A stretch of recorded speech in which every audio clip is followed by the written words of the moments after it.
Hello hello hello. Good morning सर्वांना. Good morning, evening, afternoon. जेव्हा तुम्ही हा व्हिडिओ बघत असाल तेव्हा welcome to Manthan YouTube channel. तर आज आपण जीबीबीचा वन शॉट घेणार होतो. वन शॉट नाही म्हणता येणार, आपण याच्यात पार्ट वनच घेतो, ज्यामध्ये शॉर्ट मध्ये आपण त्याचं जेनेटिक्सचे त्यानंतर इम्पॉर्टन्स, स्कोप वगैरे, त्यानंतर सेल आणि सेल डिव्हिजन कसं प्रकारे होते, मायटोसिस, मिओसिस, एवढाच पार्ट बघणार आहोत छोटासा. हा सुरुवातीला अपलोड करणार आहोत, कारण की हा कोणाचा झालेला असतो, कोणाचा झालेला नसतो, कोणाला कॉम्प्लिकेटेड जातो, कोणाला अनकॉम्प्लिकेटेड जातो. त्यानंतर आपण वन शॉट घेऊन येणार आहे तुमच्या पेपरसाठी. मोस्ट इम्पॉर्टंट जे क्वेश्चन आहे ते क्वेश्चन आपण डिस्कस करणार आहे.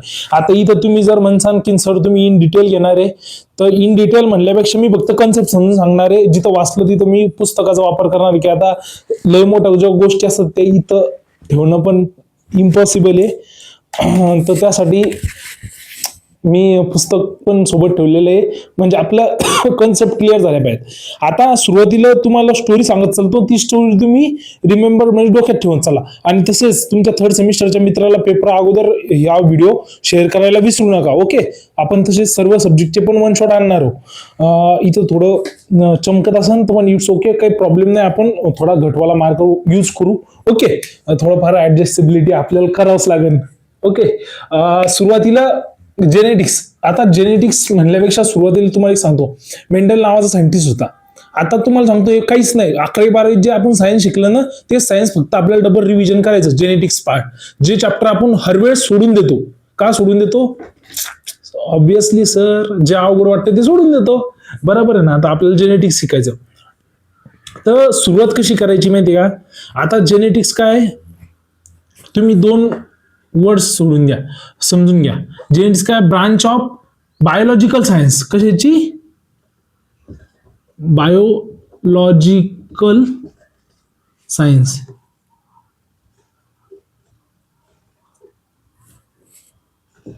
Biological science. Okay. Which deals with heredity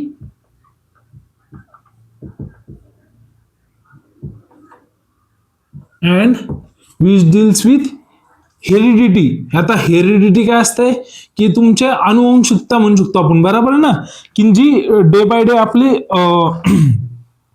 heredity and variation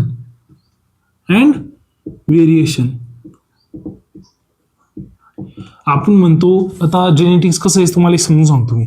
तुम्ही एक कन्सेप्ट ध्यानात ठेवा. आपण म्हणतो बापाचे गुण लेखात आले, मग लेखात कसे आले? तर मग त्याला काय? हेरिडिटी. बरोबर आहे ना. हेरिडिटी, अनुवंशिकता. व्हेरिएशन म्हणजे काय? आता हेरिडिटी झालं तर काय काय म्हणतो, की बा आता कुठेतरी बदल घडून आला, मग त्याला म्हणतात variation. Okay. Branch biological science which deals with heredity and variation. संपली डेफिनेशन. बरोबर आहे. त्यानंतर जेनेटिक्स ही टर्म कॉइन कोण केली? कोण ही टर्म सर्वात अगोदर दिली? तर त्याचं सायंटिस्टचं नाव होतं, त्यानं 1905 मध्ये दिली. त्या सायंटिस्टचं नाव होतं W Bateson. Okay. W Bateson. आता ह्या 1905च्या अगोदर काय काय घडलं ते तुम्हाला सांगतो. ती स्टोरी महत्वाची. जर फादर ऑफ जेनेटिक्स जर विचारलं, कोण आहे? मेंडल. बरोबर आहे ना. कोण आहे? मेंडल. फादर ऑफ जेनेटिक्स कोण आहे? मेंडल. मेंडलनं जे वर्क केलं ते 1800च्या काळात केलं, म्हणजे 1800च्या पुढे केलं. ओके.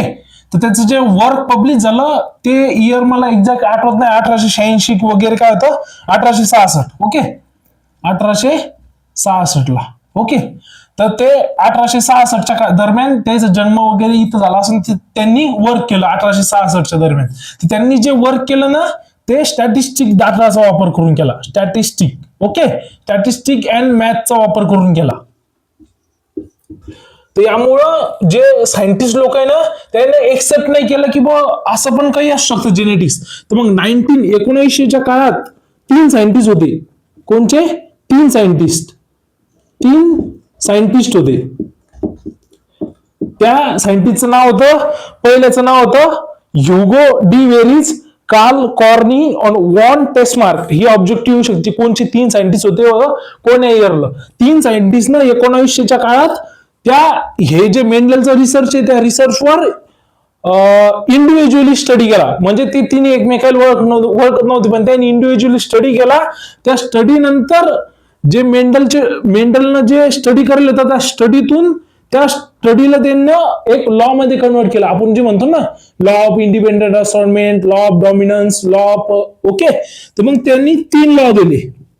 ओके, या सायंटिस्टनं. तुम्हाला समजलं काय? आणि समजली की बा जेनेटिक्सचा फादर कोण मेंडलला म्हणलं जातं, कारण त्यांनी वर्क केलं तर 1866च्या काळात. पण हे not accepted, not accepted. Okay, not accepted. त्यानंतर काय एक्सेप्ट नाही केलं? स्टॅटिस्टिकल मॅथमॅटिक्सचा डाटा वापर केला होता. मग ते त्या काळात म्हणत ना, जे मोठे लोक असतात ते काय म्हणतात की नाही बा, एखादी आपण जर नवी गोष्ट करायला गेलो तर लय शाळे नाही तू, बरोबर आहे ना. तर मग तसंच गोष्ट झाला की लय शाळे नाही तू स्टॅटिस्टिकल मॅथमॅटिक्सचा डाटा जेनेटिक्स मध्ये युज करतो, तर असा विषय झाला. त्यांच्या रिसर्च मधून law of dominance, law of segregation, okay, law of independent assortment, हे लॉ कोणी या 3 सायंटिस्टनं इंडिव्हिज्युअली दिले, यांच्याच रिसर्चचा स्टडी करून. आता यांनी रिसर्च कशावर केला होता? पी वर. पी म्हणजे वटाणा. ओके, पायझियम सटावा ते सायंटिफिक नेम झालं. मग यांनी कॅरेक्टर किती घेतले होते? आपण हे पुसून टाकू. यांनी कॅरेक्टर किती घेतले होते? मेंडलनं 7 कॅरेक्टर घेतले होते. ओके, 7 फिजिकल कॅरेक्टर घेतले. फिजिकल म्हणजे जे डोळ्याने दिसतात. किती कॅरेक्टर घेतले होते? 7 कॅरेक्टर. ओके, 7 कॅरेक्टर घेतले होते पी चे. तिच्यात फ्लावर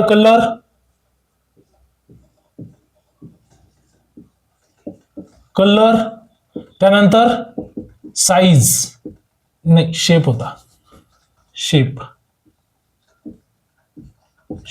का पोझिशन होती. ओके, त्यानंतर pod colour, shape, pod shape झाले 2 आणि 2 4. त्यानंतर 4 अजून एक plant height. Okay, plant height झालं. नंतर सीड कलर आणि सीड शेप.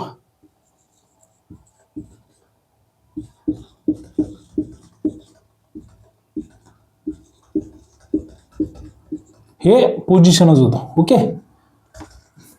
ओके, हे काय झालं? 7 कॅरेक्टर झाली. फ्लावर कलर, फ्लावर पोझिशन, त्यानंतर पॉड कलर, पॉड शेप, त्यानंतर हाईट, टॉल आहे का डॉर्फ आहे, त्यानंतर कलर अँड शेप सीडचा. ओके, तर मग हिच्यात काय? पॉड कलर मध्ये कोणचा कलर आहे आणि पॉड शेप मध्ये. ओके, शेप कसा आहे? मग सीडचा कसं एक राऊंडेड आहे, एक विंकल आहे असं. ओके, तसंच पॉडचं पण येतं. आणि फ्लावरची पोझिशन टर्मिनलवर आहे का एक्झियल आहे. ओके, टर्मिनल आहे का एक्झियल आहे, हे तुम्हाला समजलं. कोणचे 7? याला काय म्हणतात? 7 pure line character. Pure line म्हणजे हा शब्द खूप इम्पॉर्टंट आहे. Pure line character. Okay, pure line character आहे 7 पी चे. आता मेंडलचा एक तुम्हाला क्वेश्चन येऊ शकतो की बा सक्सेस काय भेटलं मेंडलला, हा येतो. तर सुरुवातीला लिहायचं की जे कॅरेक्टर त्यांनी जे प्लांट यूज केलं ते कसं होतं, म्हणजे ते कोण्या पण म्हणजे सीझनल होतं. ओके, त्यानंतर त्याच्यात यूज काय केला? स्टॅटिस्टिकल डाटाचा यूज केला.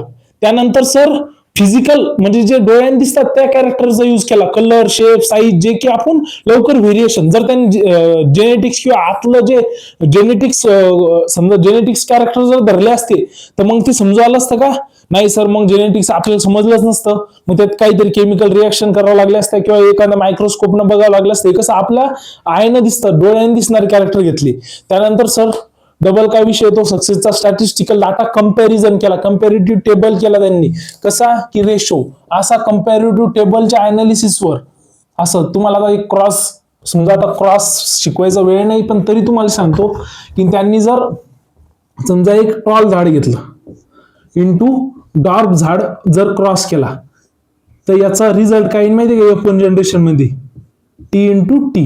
मग ह्या पण काय राहील? टॉलच राहील. बरोबर आहे ना, कारण की डॉमिनन्स कॅरेक्टर जोपर्यंत तोपर्यंत टॉलच राहतं. जेव्हा फक्त असा टी आला तेव्हाच काय तो स्मॉल रेन. ओके, हे काय आली F1 जनरेशन. आता हे तुम्हाला जनरेशन वगैरे F1 F2 F3 हे क्रॉस ओव्हर एवढं शिकवायचं काम नाही माझ्या हिशोबाने.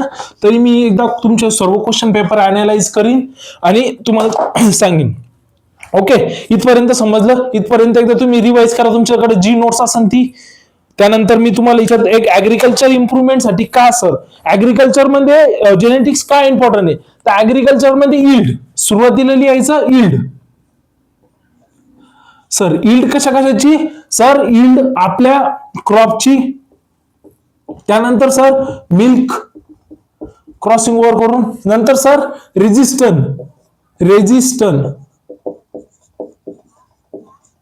रेजिस्टन्स सर कशाबद्दल रेजिस्टन्स, सर डिसीज बद्दल, सर पेस्ट बद्दल, सर ड्रॉट बद्दल. त्यानंतर इन्व्हायरमेंटल अडॅप्टिबिलिटी.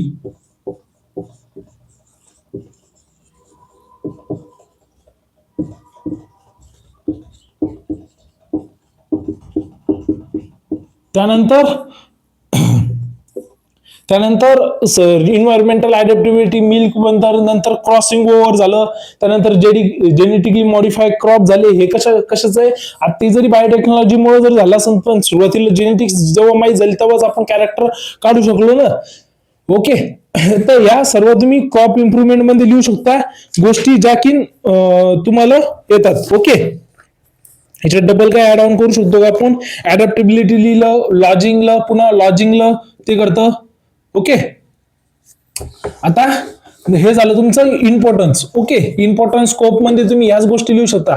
पूर्ण फेकोलॉजी जर इम्पॉर्टन्स स्कोप वगैरे जर तुम्हाला लिहायचं असलं तर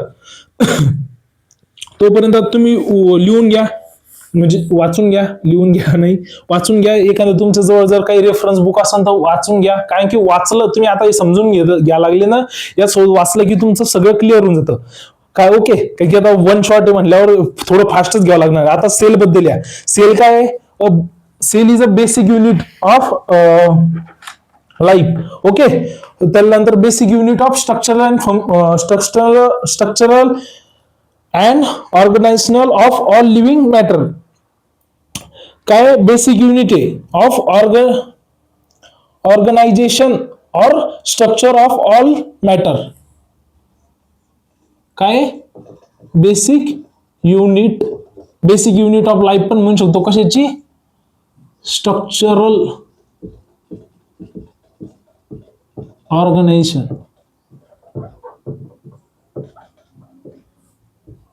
कायची, लाईफची. ओके, आता ही टर्म दिली कोण, ही ऑब्जेक्टिव्ह बनू शकते. एक तर डेफिनेशन, त्यानंतर टर्म दिली कोण, cell is a structural and functional unit of life all living organism. ते पण लिहू शकतो. काय स्ट्रक्चरल अँड फंक्शनल हे पण लिहू शकतो आपण. Structural and functional, structural and functional unit of living organism. Okay, त्यानंतर ही टर्म दिली कोण, रॉबर्ट हुकनं 1665 ला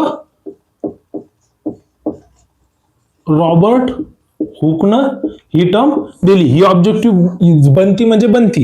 एक तर तुम्हाला डेफिनेशन येईल, नाही तर एक तर हे.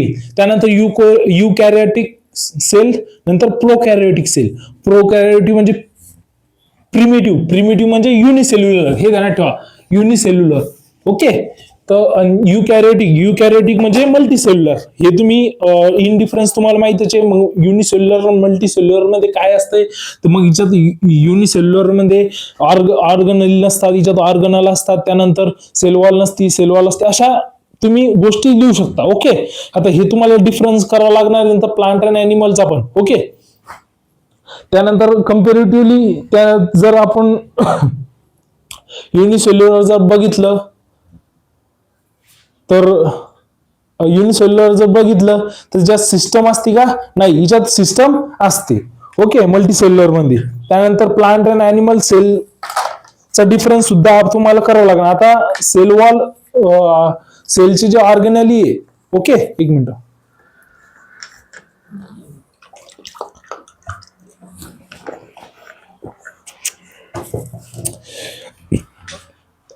मी तरी आता प्लांट सेल आणि ॲनिमल सेलचा डिफरन्स एक का दोन वेळेस येईल तुम्हाला क्वेश्चन, तर तेवढा तुम्ही वाचून घेसाल.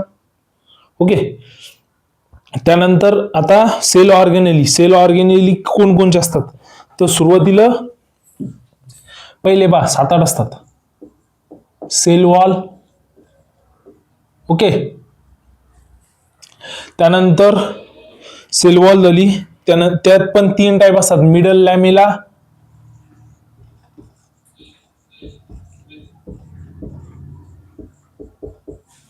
ओके, त्यानंतर मिडल लॅमिला, त्यानंतर प्रायमरी सेल वॉल आणि सेकंडरी सेल वॉल.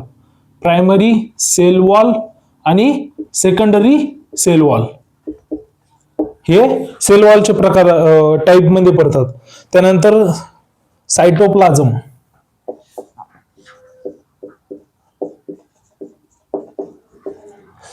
त्यानंतर तिसरं त्यानंतर न्यूक्लियोलस. न्यूक्लियस. त्यात पण न्यूक्लियस मध्ये न्यूक्लियोलस. ओके. नंतर आता क्रोमॅटिड, प्लास्टिड.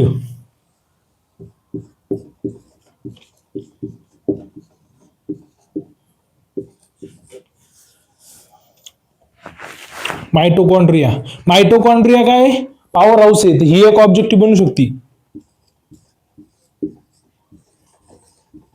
कारण की हिच्याबद्दल तुम्हाला एक तर इनलिस्टिंग येईल, तुमचे 4 मार्काचा क्वेश्चन आहे ना, 3 मार्काचा 2 मार्काचं इनलिस्टिंग येईल. तर इनलिस्टिंग मध्ये एक्सप्लेन मध्ये 1-2 येईल. तर एक्सप्लेन मध्ये माझ्या हिशोबाने सेलवॉल येऊ शकतं किंवा मायटोकॉन्ड्रिया येऊ शकतं. तर मायटोकॉन्ड्रिया काय पॉवर हाऊस आहे. पॉवर हाऊस मध्ये म्हणजे काय एटीपी जनरेशन मध्ये हेल्प करतं. ओके. त्यानंतर इंडोप्लाझ्मिक रेटिक्युलम. इंडोप्लाझ्मिक रेटिक्युलम सुद्धा येऊ शकतो.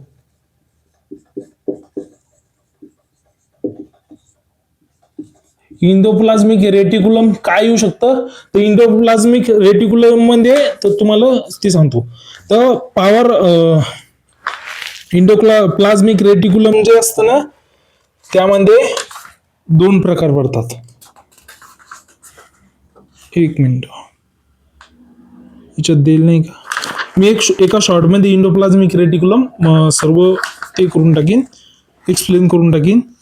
त्यानंतर जे राहिले गॉल्जी कॉम्प्लेक्स, लायसोझाइम, रायबोझोम. ओके. त्या 17S टाइप आणि 18S टाइप हे ध्यानात ठेवायचं. ओके.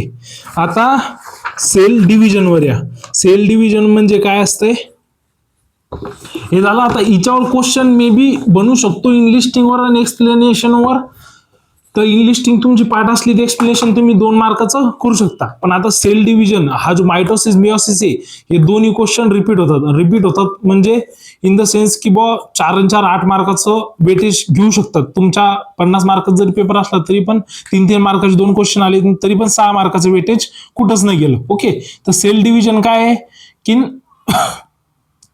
सेल सायकल जी असते ना, की डिव्हिजन म्हणजे इथून जर सेल डिवाइड व्हायला जर सुरुवात झाली तर डबल इथपर्यंत डिव्हिजन होऊन इथपर्यंत त्याला काय म्हणतात सेल सायकल. कंप्लीट जे डिव्हिजन होतं त्याला काय म्हणतात सेल सायकल. ओके. डेफिनेशन देईल, द प्रोसेस ऑफ रिप्रोडक्शन और formation of new cell from pre existing cell. आता याच्यापासून नवीन सेल तयार होती. कशापासून? Pre existing. म्हणजे आता समजा माझ्या इथं लागलं, ओके, इथं खरोच पडली, तुम्हाला पण लागलं, तर डबल तिथं सेल तयार होती, जॉईंट होतात ना, बरोबर आहे ना. ते कशामुळे झालं? सेल डिव्हिजन मुळे. म्हणजे कशापासून? आता पालिश छपूट तुटली, डबल छपूट तयार होती ना. मग तसंच त्याला काय म्हणतात की जर प्री एक्झिस्टिंग सेल पासून नवीन सेल तयार होत असेल त्याला काय म्हणतात सेल डिव्हिजन. आणि ही पूर्ण सायकल कंप्लीट होती त्याला काय म्हणतात सेल सायकल. ओके. तुम्हाला दोन्ही गोष्टी समजल्या, सेल डिव्हिजन आणि सेल सायकल. आता त्यात पण 2 गोष्टी आहे, मायटोकॉन्ड्रिया सेल सायकल मध्ये mitosis and meiosis. Mitosis and meiosis. आता ह्या दोन गोष्टी तुम्ही पहिले समजून घ्या. याला काय म्हणतात माहितीये का? Reductional division. Reductional division. आणि याला काय म्हणतात माहितीये का?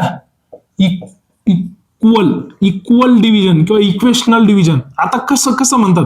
पहिले हॅप्लॉइड. हॅप्लॉइड म्हणजे काय? की ज्याचा क्रोमोझोम नंबर n, आणि डिप्लॉइड म्हणजे ज्याचा chromosome number 2n. Okay n म्हणजे तुम्ही कोणची पण व्हॅल्यू ठेवू शकता. ओके, हॅप्लॉइड डिप्लॉइड समजलं. तर मग इथं काय होतं माहितीये का? इक्वेशनल डिव्हिजन म्हणजे या हॅप्लॉइडचं सेल डिव्हिजन डबल हॅप्लॉइडच तयार होतं. ओके, आणि रिडक्शनल मध्ये काय होतं? या 2n चं डिव्हिजन n मध्ये तयार होतं. ओके, तर पण आता पहा, ह्याच्यात पण गोष्ट समजून घेण्यासारखी, की सर इक्वेशनल डिव्हिजन मध्ये इथं 2 डॉटर सेल तयार होतात. काय? n 2 daughter sale. हिच्यात काय होत आहे? पहिल्या ज्या 2 तयार होतात n, त्यानंतर डबल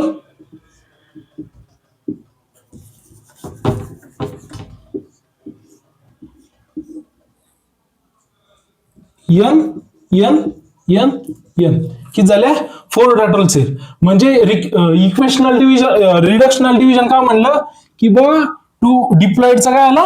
हॅप्लॉइड. आणि इक्वल डिव्हिजन काय म्हणलं? हॅप्लॉइडचं काय राहिलं? हॅप्लॉइडच. समजलं? आता हीच काय आणि तुम्हाला समजून घ्यायची. हे पहा, समजलं? इथं 4 डॉटर सेल, इथं 2 डॉटर सेल. ओके, त्यानंतर प्लॉइडी लेवल कमी व्हायला लागली, प्लॉइडी लेवल इक्वल राहायला लागला.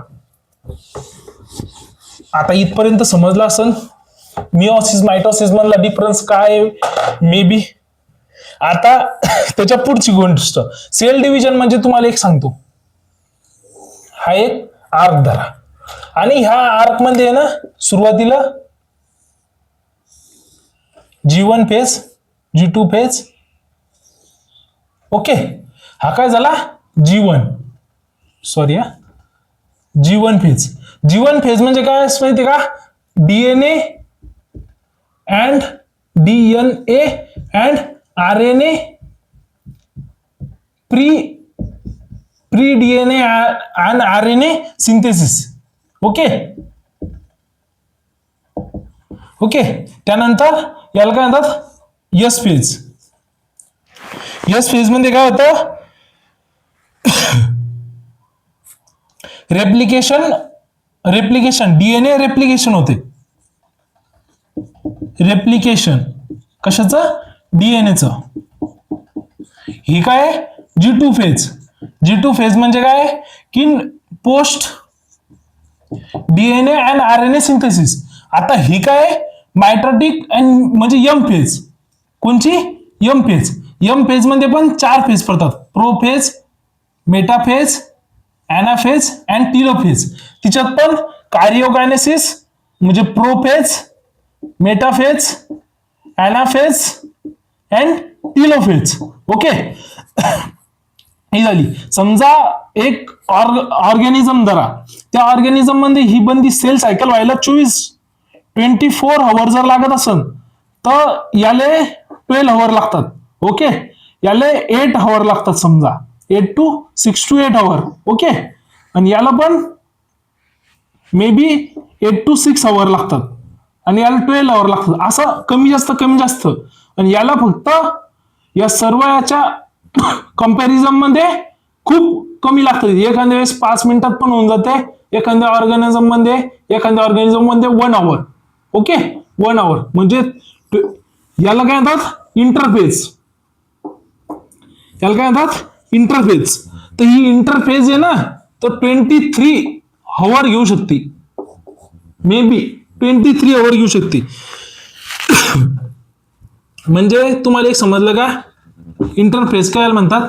इंटरफेज ह्या सायकलला म्हणतात. ही एम फेज, आणि ह्या जे G1 G2 आणि G2 आणि S फेज, आणि याच्यात G0 फेज येते. G0 फेज म्हणजे काय माहिती का?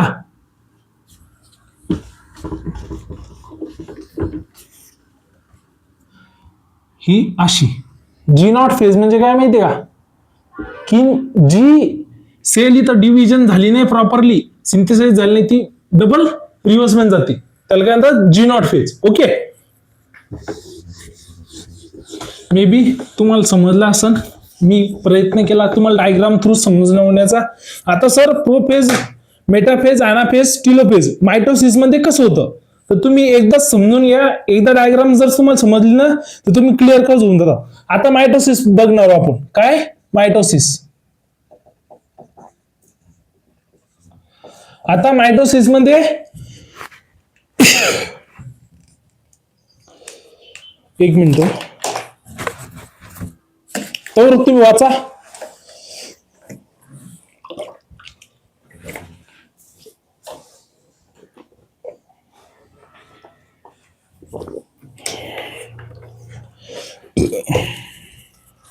ओके, आपण 10-15 मिनिटातच घेऊन टाकू, तुमचा टाइमपास होत नाही. आता prophase, metaphase, telophase, anaphase, telophase.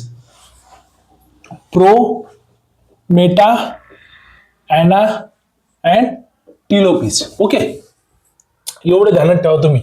आता सुरुवातीच्या फेज मध्ये काय होतं माहितीये का, प्रो फेज मध्ये असं असं असं म्हणजे कुणीकडे डीएनए असतो, तो डीएनए काय होतो, कंडेन्स होतो. ओके, या फॉर्म मध्ये येतो. ओके, झालं. त्यानंतर हे काय झालं, प्रो फेज मध्ये. आता मेटा फेज मध्ये काय होतं, मेटा फेज मध्ये हे अशा प्रकारे लागतात.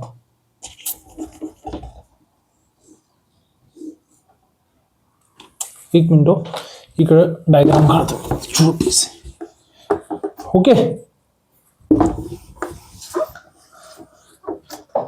आता हिच्यात स्पिंडल फायबर पण ते होतात. स्पिंडल फायबर म्हणजे काय, इकडून ज्या धागे निघतात ना ते पण इकडून स्टार्ट होतात. ओके, हे स्पिंडल फायबर जे येतात ना ते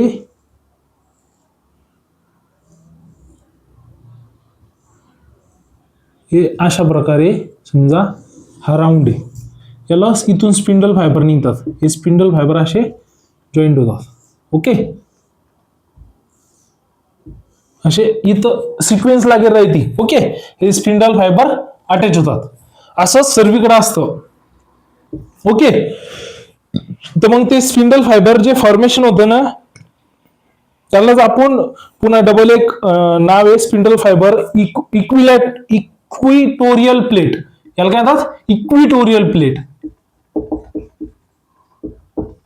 इक्विटोरियल प्लेट हा शब्द ध्यानात ठेवा, कारण की ही ऑब्जेक्टिव्ह बनू शकते. मेटाफेज मध्ये जे क्रोमोझोम असतात त्याला स्पिंडल फायबर अटॅच असतात, तर मग ते एका इक्विटोरियल प्लेटवर असतात. ओके, इक्विटोरियल प्लेट समजलं. इथं डिकंडेन्स होता, कंडेन्स झाला, म्हणजे कुणीकडे डीएनए अशा फॉर्म मध्ये होता, तो बरोबर शेप मध्ये आला त्याच्या, म्हणजे कंडेन्स झाला. प्रोफेज ही झाली मेटाफेज. मेटाफेज मध्ये काय आला, ते इक्विटोरियल प्लेट मध्ये आलं. त्यानंतर अॅनाफेज मध्ये काय होतं, हे जे आहे ना आता इथं अटॅच आहे, मग अटॅच स्पिंडल फायबर त्याला वळून कुणीकडं अशी, आणि हे या खालच्या साईडनं वळले जाते.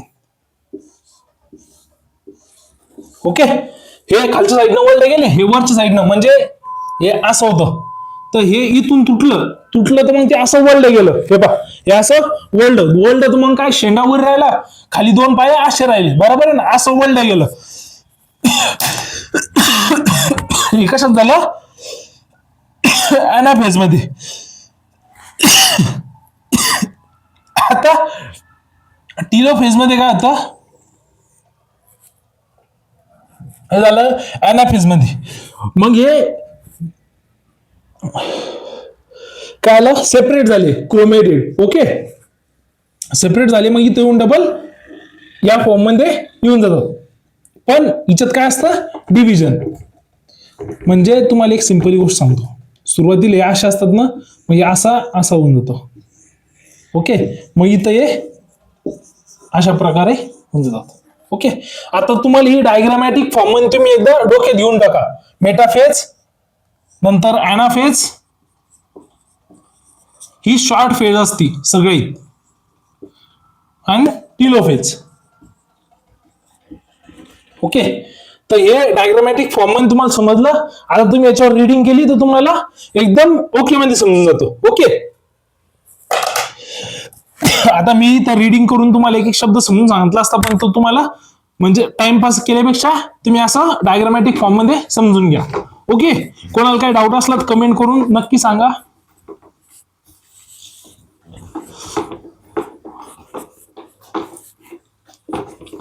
आता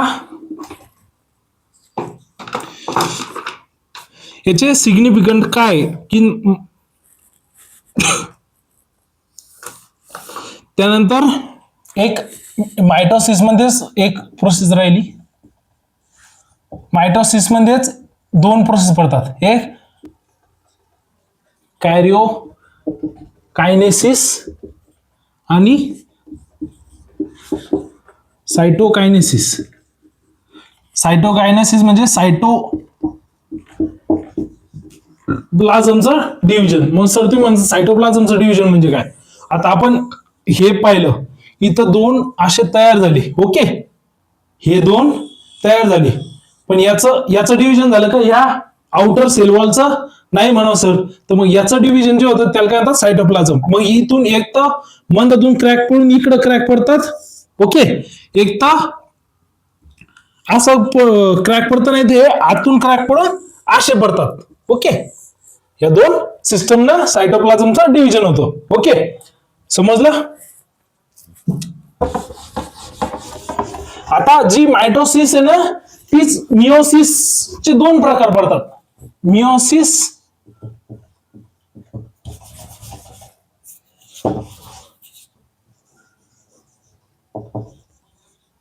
मिओसिस 1 and 2. तर मिओसिस जी 2 आहे ना, ती काय, त्यालाच आपण काय म्हणू शकतो? मायटोसिस. जशी मायटोसिस तशीच काय मिओसिस 2. समजलं? ओके, मिओसिस 2 म्हणजे काय? मायटोसिस सेम प्रोसिजर आहे, काहीच डिव्हिजन. आता मिओसिस फर्स्ट मध्ये सगळ्यात अवघड आहे प्रोफेज. आता मिओसिस फर्स्ट मध्ये प्रोफेज 1 समजा. प्रोफेज 1, प्रोफेज मध्ये बनतं सुरुवातीला 5 प्रकार पडतात. त्यामध्ये लिप्टोटिन. आता तुम्हाला डायग्रामॅटिक फॉर्म मध्ये समजून सांगतो म्हणजे तुम्हाला समजेल. ओके, प्रोफेज 1 मध्ये आपण पाहते, मी P1 इथं लिहितो. P1 तर आता जो अशा प्रकारचा डीएनए जो राहतो ना, तो थोडा शेप मध्ये येतो. ओके, लिप्टोटिन मध्ये काय येतो? तो शेप मध्ये येतो.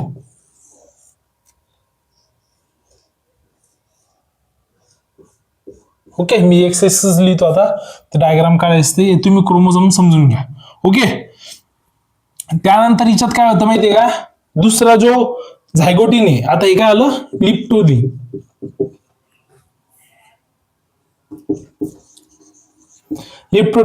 त्यानंतर झायगोटिन मध्ये काय होतं? आता हे क्रोमोझोम तयार झाले. त्यानंतर हिच्यात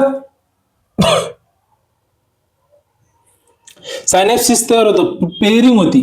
म्हणजे आता हे दोन आणि हे दोन असे पेअरिंग होती हिच्यात. ओके, तर ही समजा एकावर एक अशी पेअरिंग होती त्याच्यावर, एकावर एक. म्हणजे हे असे आणि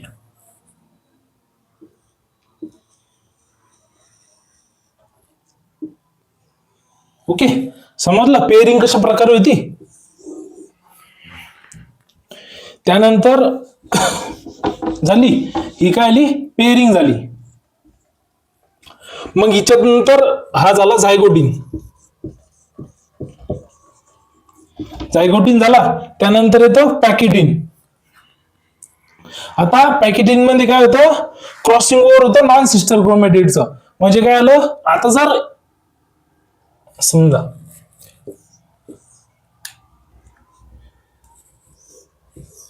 हे दोन क्रोमोझोम, हे एकावर एक पेरिंग जी झाली ती. ओके, बरोबर आहे. हिच्यात आपण याला शब्द काय दिला की तो सायनॅप्सिस तयार झाला. हा सायनॅप्सिस तयार झाला. आता हे काय आहे, हे दोन्ही सिस्टर क्रोमॅटिड आहे, हे सिस्टर क्रोमॅटिड आहे. पण ह्या दोन्हीचं जर क्रॉसिंग ओव्हर जर झालं ते काय आलं, नॉन सिस्टर क्रोमॅटिड.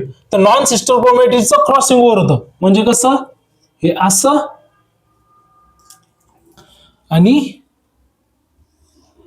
हे असं.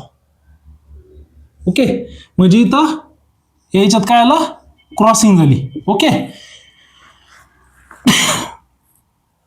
त्यालाच काय म्हणतो आपण, चॅझ्मा फॉर्मेशन. कोणता शब्द येतो, चॅझ्मा फॉर्मेशन. त्यानंतर हे कोणत्या स्टेज मध्ये झालं, पॅकेजिंग स्टेज मध्ये. कोणत्या स्टेज मध्ये, पॅकेजिंग स्टेज मध्ये काय, चॅझ्मा फॉर्मेशन. नॉन सिस्टर क्रोमॅटिड मध्ये क्रॉसिंग ओव्हर होतं. त्यानंतर झालं. त्यानंतरची दुसरी जी फेज येते, जी चौथ्या नंबरची फेज आहे, डिप्लोटिन. डिप्लोटिन फेज मध्ये काय होतं की separation of homologous chromosome from one place to another with chromatid chromosome is called as termination. आता हे जे क्रोमोझोम होते याचं काय होतं, सेपरेशन होतं. ओके, त्यानंतर पण आता सेपरेशन याचं होतं, पण इथं जो चॅझ्मा फॉर्मेशन व्हायला त्याचं सेपरेशन होतं काय, नाही होत. ओके, ते कुठं जाऊन होतं, डायकायनेसिस मध्ये होतं.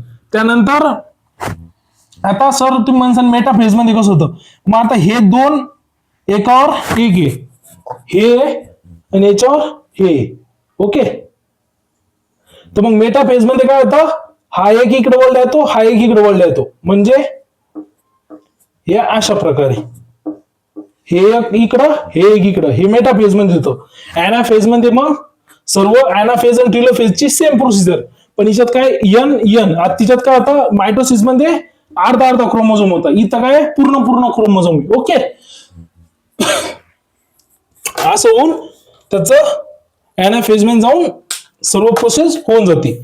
आता इथपर्यंत तुम्हाला शॉर्ट मध्ये समजलं असेल.